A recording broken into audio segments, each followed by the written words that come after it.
Do you give these examples in your classes to the students? Because not all the professors are concerned about practical life skills and throwing that in there as you're teaching math or science or education.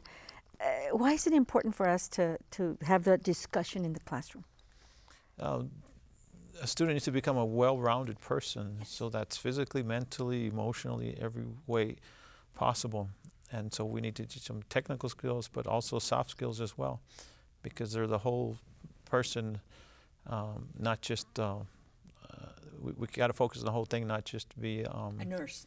yes, or we can't be very narrow-minded, Yes. because people need to know about all these things that are available to How to them. manage your money, Yes. because that impacts your job when you're worried about money and not making your dollar stretch and not being healthy because you're buying processed food, and so it's kind of like a big deal. Exactly. If somebody's not healthy and they're having financial problems and they're having emotional problems, well, that's going to come out at work, and what kind of production are going to have at work? Yeah.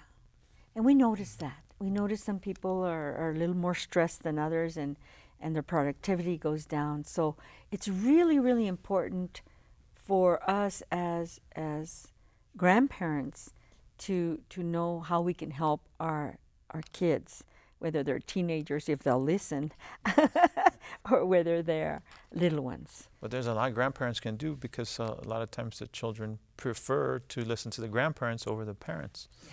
And so grandparents have a tremendous amount of influence. And maybe you can grab the little friends also and train all of them at one time. Exactly. Just kind That's of right. make it a fun thing. Yes. Thank you for being with us. I really appreciate. We want to give your phone number, because I think probably I've not asked everything that maybe some of the viewers are thinking about, and Okay. in your work and in your research, and why you feel this is so important. Can we give your phone number? Sure. Okay. Sure. Go ahead. 915-433-6644. Okay. And you're a professor here at the community college, full-time, Yes. and you teach in the education department. That's right. Any last note of advice? I'll be glad to help anyone with anything that I can. I love to help people, and that's why I gave my number. Good. We thank John Paul Manriquez for being with us, and we'll be back with one more guest.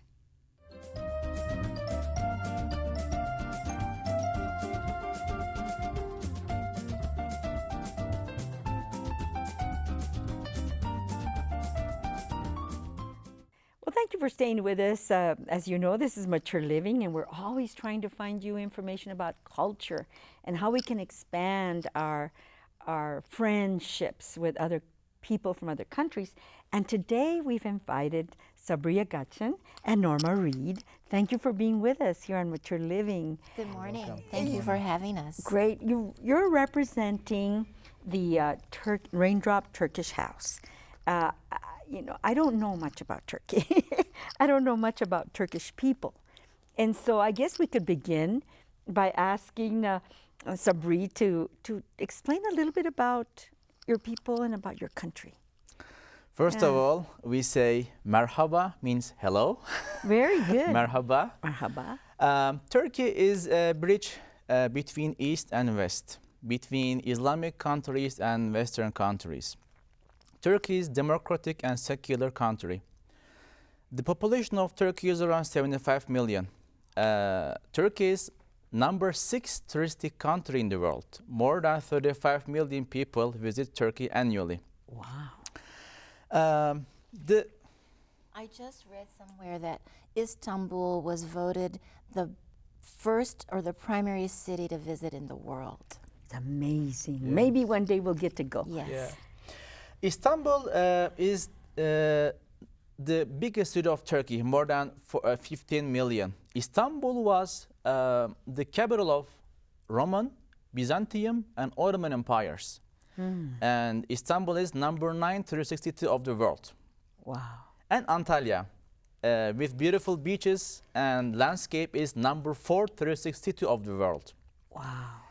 Turkey is only Muslim country member to NATO and is the 17th largest economy in the world.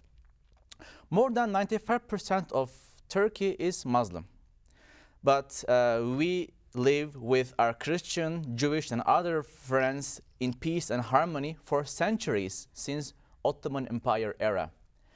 And there are many historical and religious sites in Turkey. For instance, Noah's Ark in Mount Ararat, Prophet Abraham's, where he was born and lived, the city of Ur, the city of Tarsus, where St. Paul was born, and Antioch, where he lived. In the Bible, 7 churches. Virgin Mary, she lived her last years in the western part of Turkey, and St. John's Basilica. All are in Turkey. You have just sparked my interest in Turkey. So great with this that we do not know.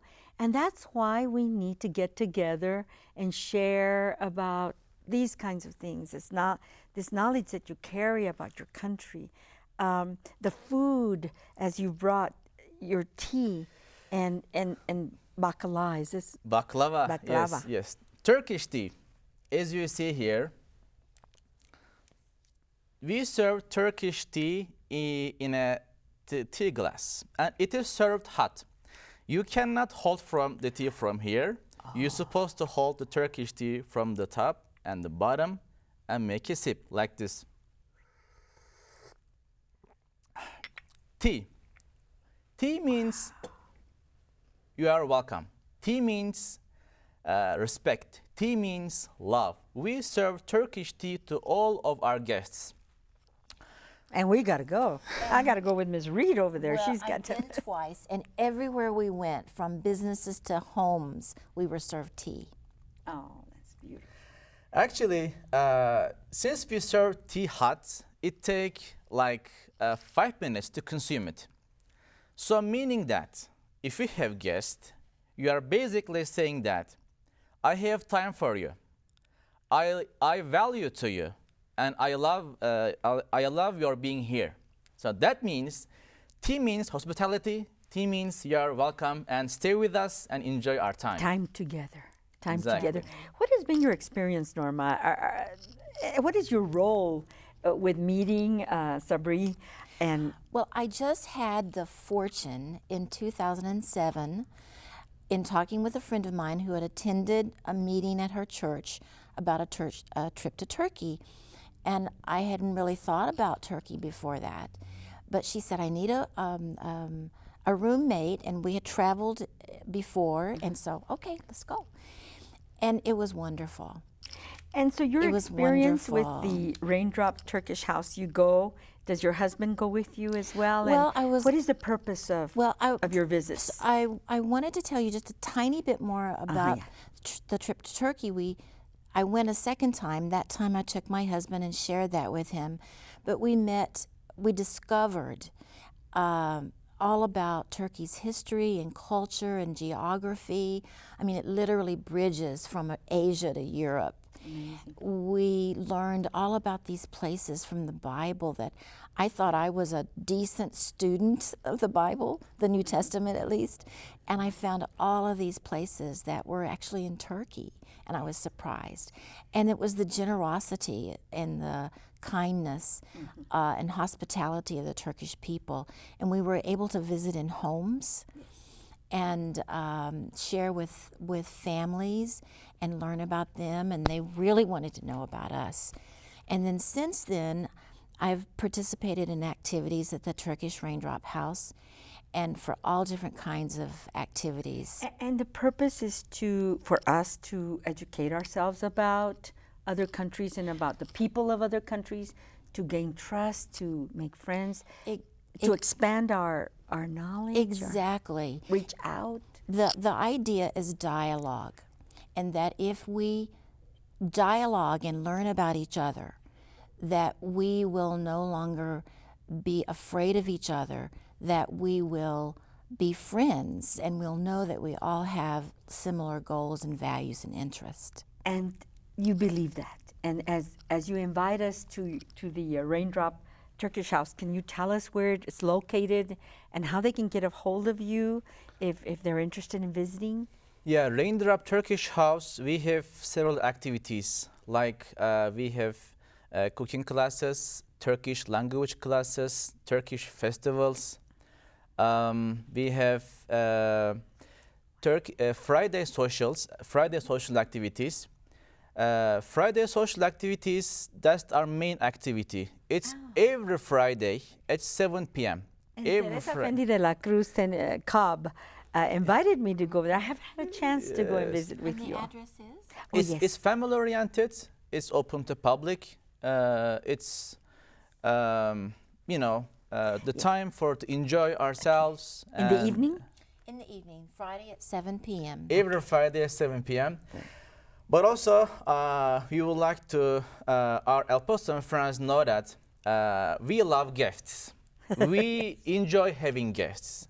We enjoy serving to our El Paso friends. In our Turkish culture, unless we have a guest, sometimes some families doesn't eat.